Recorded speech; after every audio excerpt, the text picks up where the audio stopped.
बारे में जो मध्य प्रदेश में जल्द ही इनके नोटिफिकेशंस आएंगे, वैकेंसीज आएंगी। लेकिन ये चारों ऐसे एग्जाम है जिसको लेकर अभी ये बड़ा कंफ्यूजन है कि किसमें क्या वैकेंसीज होती हैं।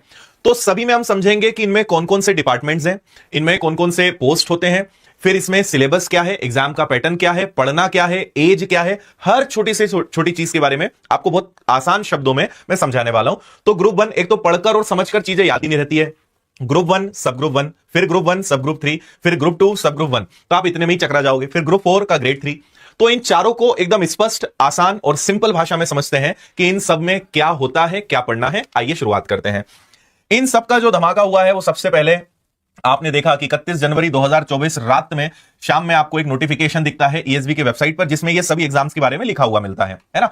और फिर कुछ दिनों में ही ये व्यापम जो है ईएसबी अपनी वेबसाइट पर भी इसको अपडेट कर देता है। अब हम बारी बारी से बात करते हैं इन सभी एग्जाम्स के बारे में कि इन सब में क्या क्या होता है, क्या क्या इनका मतलब है। तो देखिए, सबसे पहले हम बात करने जा रहे हैं ग्रुप 1 में सब ग्रुप 1 और ग्रुप 2 में सब ग्रुप 1, यानी ग्रुप 1 और ग्रुप 2 के जो सब ग्रुप 1 है इनके बारे में। तो पहले देखो क्या क्या चीजें होने वाली है। सबसे पहले इसके अगर नोटिफिकेशन की बात की जाए तो या फिर हम फॉर्म भरने की बात करें तो 1 मार्च से 15 मार्च तक इसके फॉर्म भरे जाएंगे। यानी लगभग आपको फरवरी के आखिरी में या 10 से 15 दिन पहले, फॉर्म भरने के पहले आपको इसका नोटिफिकेशन देखने को मिलेगा। एग्जाम कब होगी? 25 अप्रैल को एग्जाम होगी। अब इसके अंतर्गत विभाग कौन कौन से आते हैं तो वो आप यहां पे देख सकते हैं। ठीक है, जो ग्रुप 1 का सब ग्रुप 1 है, ग्रुप 2 का सब ग्रुप 1 है, इसके अंतर्गत जो उद्यानिकी, खाद्य प्रसंस्करण, महिला बाल विकास और किसान कल्याण, कृषि विकास, इतने डिपार्टमेंट, विभाग या मंत्रालय आते हैं। और अगर आसान भाषा में कहें तो जो ग्रामीण कृषि विस्तार अधिकारी, कृषि निदेशक और ग्रामीण उद्यान विस्तार अधिकारी होता है, RAEO, SADO, ये इसके अंतर्गत आते हैं, जिसका पहले भी विनर्स के भी बहुत सारे बच्चे इन पदों पर चयनित हुए हैं। तो ये आपका इसके अंतर्गत आएगा। तो अगर आपका सपना है ग्रामीण कृषि विस्तार अधिकारी या ग्रामीण उद्यान विस्तार अधिकारी बनना, जो कि बहुत शानदार जॉब होती है, तो आप इसके लिए अपनी तैयारी को अभी से शुरू कर सकते हो। इसमें केवल एक कंप्यूटर बेस्ड टेस्ट होगा, उसके बाद सीधा डॉक्यूमेंट वेरिफिकेशन होना है। आयु की बात करें तो 18 से 40 साल तक रहेगी, फिर कैटेगरी वाइज अलग अलग रहेगा। बाकी आपको और ज्यादा डिटेल्ड जानकारी तो नोटिफिकेशन पे आने पे मिलेगी, या फिर इसके पहले जो पिछले साल के नोटिफिकेशंस हैं आप उनको भी देख सकते हो। यूट्यूब पर उनके मेरे वीडियोस उपलब्ध हैं, उनमें सारी जानकारी बहुत डिटेल में बताई हुई है, आप वहां पे देख सकते हो। सैलरी बहुत अच्छी होती है, लगभग 40 से 50 हजार आपको स्टार्टिंग सैलरी इसमें मिलेगी। अब देखिए, अगर ग्रुप 1 और सब ग्रुप 1 की बात करें तो इसके लिए क्वालिफिकेशन स्नातकोत्तर उपाधि यानी कि पोस्ट ग्रेजुएशन होना चाहिए संबंधित विषय से। और अगर ग्रुप 2 सब ग्रुप 1 की बात करें तो उसमें आपका सिर्फ ग्रेजुएशन होना चाहिए, वो भी आपके संबंधित विषय से। फिर आगे बढ़ते हैं। अब देखो, पूरा एग्जाम 2 भागों में बटा हुआ होता है। अगर मैं इस पहले वाले पार्ट की बात करूं तो ये कॉमन है, जिसमें सामान्य ज्ञान, सामान्य हिंदी, अंग्रेजी, गणित, रीजनिंग, साइंस और कंप्यूटर, ये सब आएगा। तो आप लगभग दूसरे भी एग्जाम्स की तैयारी कर रहे हो तो ये वाला पार्ट तो आप हर एग्जाम के लिए पढ़ते ही हो। अब जैसे एग्रीकल्चर वाला पार्ट हो जाता है ना, जो कृषि संबंधित जो प्रश्न है, तो आपका एक पेपर उसका अलग होगा जो स्पेशल रहेगा, जिसके 100 क्वेश्चन रहेंगे, 100 नंबर रहेंगे, 180 मिनट, लगभग आपके पास 3 घंटे का समय रहने वाला है। तो 100 क्वेश्चन ये कॉमन है। अब जैसे इसमें अगर हम देखें तो क्योंकि आपने इसी विषय से अपना ग्रेजुएशन या पोस्ट ग्रेजुएशन करा है, तो आपको इस विषय के बारे में ऑलरेडी बहुत अच्छा नॉलेज है। तो इसके लिए कहीं भी आपको कोई क्लासेस या चीजें नहीं मिल पाएंगी, क्योंकि कुछ 1-2 सब्जेक्ट से तो समझ में आता है, लेकिन ये जो कॉमन पार्ट होता है, इन सब की क्लासेस और सारी चीजें आपको करना चाहिए। और वैसे भी ये तो आपका कोर सब्जेक्ट है, तो ये आपको अपने सेल्फ स्टडी पे आप बहुत अच्छे से प्रिपेयर कर सकते हो। इसके लिए जो है आप क्लासेस या कोर्स ज्वाइन कर सकते हो। आखिर में आपको इसकी भी जानकारी मैं दूंगा। ठीक है, तो 200 क्वेश्चन, 200 नंबर और 180 मिनट यानी 3 घंटे का पेपर होता है। इसके लिए पर्टिकुलर बात की जाए तो इसके बाद अगर बात करें समूह 1 उप समूह 3 यानी ग्रुप 1 का सब ग्रुप 3 जो होता है, तो इसका 20 फरवरी को फॉर्म भरना स्टार्ट हो जाएगा। 6 मार्च इसकी अंतिम तिथि है, तो आपको जनवरी एंड या फरवरी की शुरुआत नोटिफिकेशन देखने को मिल जाएगा। इसकी एग्जाम कब होनी है भाई? 15 अप्रैल को होनी है। तो इसमें जितने भी संचालनालय, स्वास्थ्य सेवाएं हैं, आर्थिक सांख्यिकी विभाग हो गया आपका, ठीक है, और जितने भी आर्थिक और सांख्यिकी डिपार्टमेंट जनरली होते हैं वो इसके अंतर्गत आते हैं। इसमें खंड विस्तार प्रशिक्षक, सहायक प्रोग्रामर, सहायक सांख्यिकी अधिकारी, लेखा अधिकारी, संरक्षण अधिकारी और इसके अलावा संरक्षण अधिकारी, गैर संस्थानिक देखभाल, इतने पद इसके अंतर्गत आते हैं। तो अगर आपका इनसे रिलेटेड बैकग्राउंड या क्वालिफिकेशन रहा है तो आप इसके लिए अप्लाई कर सकते हो। फिर प्रोसेस सेम है, एक एग्जाम होगा, डॉक्यूमेंट वेरिफिकेशन, सैलरी, एज भी लगभग वही 40-50 हजार के आसपास स्टार्टिंग सैलरी और 18 से 40 इसकी एज रहने वाली है। यहां पर देखो, एक तो आपका 10+2 यानी 12th कंपलसरी है, तो 10+2 आपका होना चाहिए। और इसके अलावा जो संबंधित विषय है उससे आपका पोस्ट ग्रेजुएशन होना चाहिए, वही बच्चे इसके लिए अप्लाई कर पाएंगे। यहां भी आप अगर देखेंगे तो पहला पार्ट वही कॉमन है, साइंस आएगा, हिंदी आएगा, अंग्रेजी आएगा, गणित आएगा।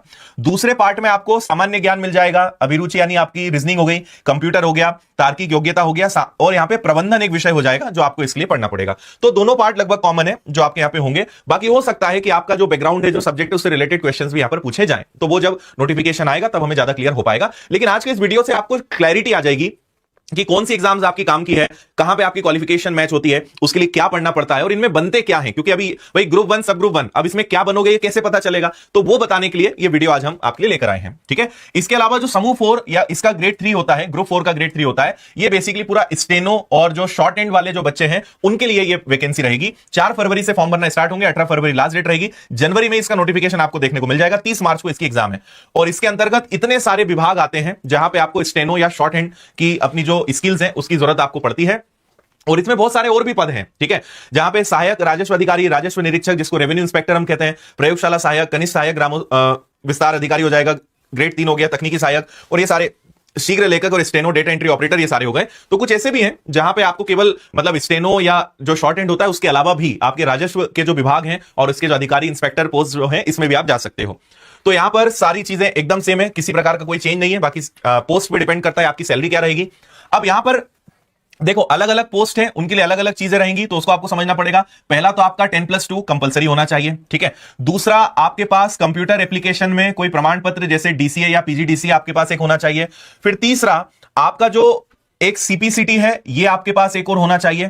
और फिर आपका जो शॉर्ट हैंड है या स्टेनो है उससे रिलेटेड आपके पास जो है उसकी स्पीड और उससे रिलेटेड सारी चीजें आपके पास होनी चाहिए। तो इतनी क्वालिफिकेशन यहां पर आपके पास रहेगी। आप यहां पे पढ़ सकते हैं, इंग्लिश टाइपिंग की न्यूनतम गति 30 शब्द प्रति मिनट, हिंदी टाइपिंग की न्यूनतम गति 20 शब्द प्रति मिनट है। आशुलिपि के लिए अभ्यर्थी ने किसी मान्यता प्राप्त संस्था या परिषद से अंग्रेजी और हिंदी में शीघ्र लेखन शॉर्ट हैंड जो है 100 शब्द प्रति मिनट की गति से उत्तीर्ण की हो। स्टेनोटाइपिस्ट के लिए अभ्यर्थियों के पास सामान्य प्रशासन विभाग द्वारा समय समय पर मान्य अंग्रेजी या हिंदी शीघ्र लेखन में 80 शब्द प्रति मिनट की गति हो। तो ये आपके पास अगर है, प्लस ये क्वालिफिकेशंस हैं, तो आप इसके लिए आगे बढ़ सकते हैं। इसमें आपका जो रहेगा वो सबसे पहले यही रहेगा कि सामान्य ज्ञान है, सामान्य हिंदी, सामान्य अंग्रेजी, सामान्य गणित, कंप्यूटर और सामान्य अभिरुचि, यानी सारे कॉमन सब्जेक्ट जो आप पढ़ रहे हो वो सब इसके अंतर्गत आएंगे। 100 क्वेश्चन, 100 नंबर, 120 मिनट यानी 2 घंटे का समय आपको इसके पेपर में मिलने वाला है। तो ये हमने 4 एग्जाम्स की बात करी, जिसमें एक ही एग्जाम्स में 2 चीजें आ रही हैं, जो हमने सबसे पहले बात करी थी कि ग्रुप 1 का सब ग्रुप 1 और ग्रुप 1 का ही सब ग्रुप 2, तो वो दोनों चीजें यहां पे हमने बात करी थी। सॉरी, ग्रुप 1 का सब ग्रुप 1 और ग्रुप 2 का सब ग्रुप 1, वो पहला हमने बात किया, उसके बाद फिर 2 और एग्जाम्स के हमने यहां पर बात करी। सिलेबस को आप एक बार यहां पे मैं केवल आपको दिखाऊंगा, आपको किस किस सब्जेक्ट के अंतर्गत क्या क्या चीजें आपको पढ़नी है वो सब आप यहां पे वीडियो को रोक के स्क्रीनशॉट ले लीजिएगा। तो गणित, जितनी भी परीक्षाओं की मैंने बात करी है, इनमें गणित में क्या क्या चैप्टर्स आएंगे वो आपको यहां पर दिख रहे हैं, ठीक है। तो ये एक पार्ट हो गया, दूसरा ये हो गया। फिर रीजनिंग है, और गणित रीजनिंग में कुछ अलग नहीं है। आप कांस्टेबल्स के लिए, पटवारी के लिए या दूसरी परीक्षाओं के लिए, एसएससी रेलवे के लिए जो गणित पढ़ रहे हो वही गणित यहां पर है, कुछ भी अलग नहीं है। तो नया आपको कुछ नहीं करना, यहां पर रीजनिंग में वही सारी चीजें हैं, ठीक है। कंप्यूटर है तो पूरा बेसिक कंप्यूटर आपका यहां पे आ जाता है, तो ये सारे चैप्टर्स कंप्यूटर के हो गए। जीएस है तो मध्य प्रदेश का सामान्य ज्ञान, करंट अफेयर्स, इकोनॉमिक्स, भूगोल, इतिहास, पॉलिटी, खेल, कला, संस्कृति, विविध, स्टैटिक जीके, ये सब इसके अंतर्गत आ जाएगा। प्रबंधन अगर किसी में लिखा हुआ आया था तो प्रबंधन यानी मैनेजमेंट, तो उसमें आपको क्या क्या चीजें मिलेंगी वो यहां पर है। फिर फिजिक्स, केमिस्ट्री, बायोलॉजी, ये सारे सब्जेक्ट्स आपके हो गए। हिंदी है तो हिंदी में आपको क्या क्या पढ़ना है वो आपको यहां पर दिख रहा है, ठीक है। और अंग्रेजी है तो अंग्रेजी के सारे टॉपिक्स, तो ग्रामेटिकल पार्ट जो पूरा हो गया, एंटोनिम्स, सिनोनिम्स, ये सारी चीजें इसके अंतर्गत आ जाएगी। तो ये है भाई एकदम आसान, सिंपल, सामान्य भाषा में इन सारी पदों के बारे में।